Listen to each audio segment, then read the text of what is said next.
அன்பியும் YouTube இல்லந்தோறும் இறைசாட்சி உள்ளந்தோறும் மகிழ்ச்சி. அமைதிக்கான பாலங்களை உருவாக்க அழைப்பு. ஆசிய திருவைகளுக்கு கர்தினால் கிரேசியாஸ் வேண்டுகோள்.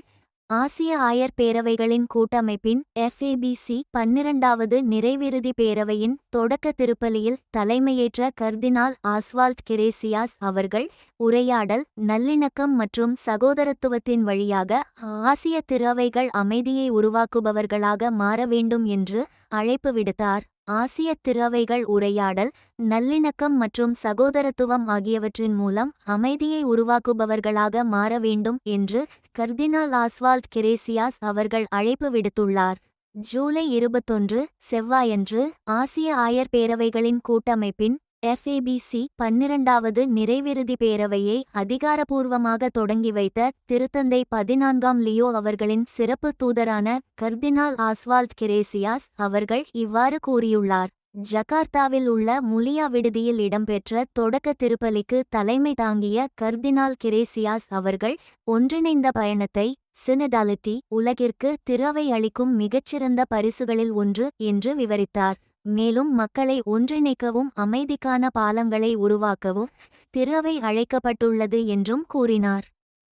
பாரம்பரிய இந்தோனேசிய பழக்கவழக்கங்கள், பன்மொழி இறைவேண்டல்கள் மற்றும் கண்டம் முழுவதும் உள்ள நாடுகளின் புனிதர்களை கௌரவிக்கும் புனிதர்களின் மன்றாட்டு மாலை ஆகியவற்றின் மூலம் ஆசியாவின் கலாச்சார பன்முகத்தன்மையை இந்த தொடக்க வழிபாடு பிரதிபலித்தது.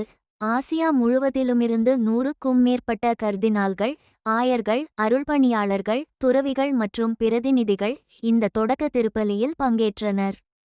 ஹாங்காங்கின் கர்தினால் ஸ்டீபன் சாவ் யான் மற்றும் தைமூர் லெஸ்டேயின் கர்தினால் விர்ஜிலியோட்டோ கார்மோட்டா சில்வா ஆகியோருடன் இணைந்து கர்தினால் கிரேசியாஸ் அவர்கள் கூட்டுத் திருப்பலியை நிறைவேற்றினார்.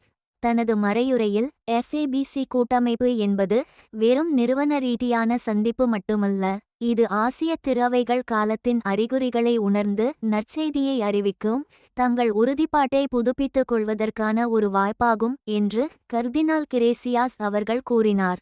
போர், வன்முறை மற்றும் COVID-19 பெருந்தொற்றின் நீடித்த தாக்கம் ஆகியவை மனிதகுலம் எதிர்கொள்ளும் முக்கிய சவால்கள் என்பதை சுட்டிக்காட்டிய அவர், செவிமடுத்தல், பங்கேற்பு, வெளிப்படைத்தன்மை மற்றும் பகிரப்பட்ட பொறுப்பு ஆகிய ஒருங்கிணைந்த மதிப்புகள் நல்லாட்சியை வலுப்படுத்தவும் ஆசியா முழுவதும் அமைதியை மேம்படுத்தவும் முடியும் என்றும் கூறியுள்ளார். இறுதியாக கர்தினால் கிரேசியாஸ் அவர்கள் கண்டம் முழுவதும் அமைதி மற்றும் சகோதரத்துவத்தை தொடர்ந்து உருவாக்க பிரதிநிதிகளை ஊக்குவித்தார். இந்த அன்பியம் யூடியூப் சேனலை நீங்கள் ஷேர் பண்ணுங்க, சப்ஸ்கிரைப் பண்ணுங்க, லைக் பண்ணுங்க. Wish you all the best.